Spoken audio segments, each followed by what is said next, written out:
தேசத்திற்காக ஒரு ஜெபம் என்கிற ஜெப வேலைக்கு நேராக இயேசு கிறிஸ்துவின் நாமத்தினாலே உங்களை வாழ்த்தி வரவேற்கிறேன்.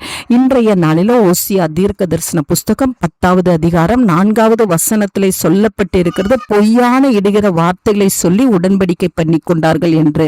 இன்றைய நாளிலே நம்முடைய தேசத்திலே உண்மைத்தன்மை காணப்படும்படியா இன்றைக்கு நாம் பாரத்தோடு நாம் ஜெபிப்போம். பொய்யான என்பது இன்றைக்கு காணப்படக்கூடாது. அது எந்த இடத்திலையும் சரி, வியாபாரம் பண்ணுகிற இடமா இருந்தாலும், நீதித்துறையா இருந்தாலும், காவல்துறையா இருந்தாலும் உண்மைத்தன்மை வெளிப்படும்படியா இன்றைக்கு நாம் பாரத்தோடு நாம் ஜெபிப்போம்.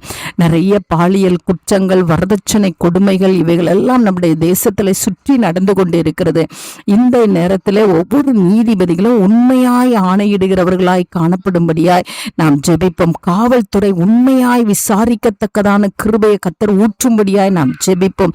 பொய்ப்பர்க்கம் சார்ந்து கொள்ளாதபடிக்கு, பணத்தை சார்ந்து கொள்ளாதபடிக்கு, உண்மையை மாத்திரம் செலுத்துகிறவர்களாய், நீதியை மாத்திரம் செலுத்துகிறவர்களாய் காணப்படும்படியாய் நாம் ஜெபிப்போம்.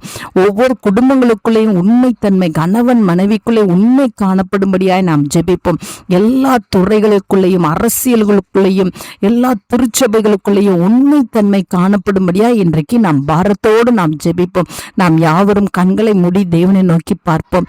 எங்களை நேசிக்கிறதான நல்ல தகப்பனை, இந்த நாளிலும் ஆண்டவரே, பொய்யான இடுகிற வார்த்தைகளை சொல்லி உடன்படிக்கை பண்ணி கொண்டார்கள் என்ற வார்த்தையின்படி ஆண்டவரே அப்பா, எங்க தேசத்துல ஆண்டவரே திருச்சபைக்குள்ள, ஊழியங்களுக்குள்ள, ஆண்டவரே குடும்பங்களுக்குள்ள உண்மைத்தன்மை மாத்திரம் காணப்படும்படியாய் நாங்கள் பாரத்தோடு நாங்கள் ஜெபிக்கிறோம். ஆண்டவரே அப்பா, உமக்கு ஸ்தோத்திரம். ஆண்டவரே, உண்மைக்கு முரணாய் ஆண்டவரே எந்த இடத்திலையும் பொய்யானை உண்டாகாதபடிக்கு கர்த்தர் காத்து கொள்ளும்படியாய் நாங்கள் பாரத்தோடு நாங்கள் ஜெபிக்கிறோம். சுவாமி ஆண்டவரே, உமக்கு நன்றி செலுத்துகிறோம். ஆண்டவரே, எல்லா இடத்திலும் ஆண்டவரே உண்மையும் நேர்மையும் நீதியும் உண்டாகட்டும். ஆண்டவரே அப்பா, இதனால பாதிக்கப்பட்டு இருக்கிற ஜனங்கள் ஏராளமான பேர் ஆண்டவரே, பொய் ஆணையினாலே, அநீதியினாலே பாதிக்கப்பட்டு இருக்கிற ஜனங்களுக்கு ஆண்டவரே உண்மையான நீதி வழங்கப்பட கர்த்தர் உதவி செய்யும்படியாய் நாங்கள் ஜெபிக்கிறோம்.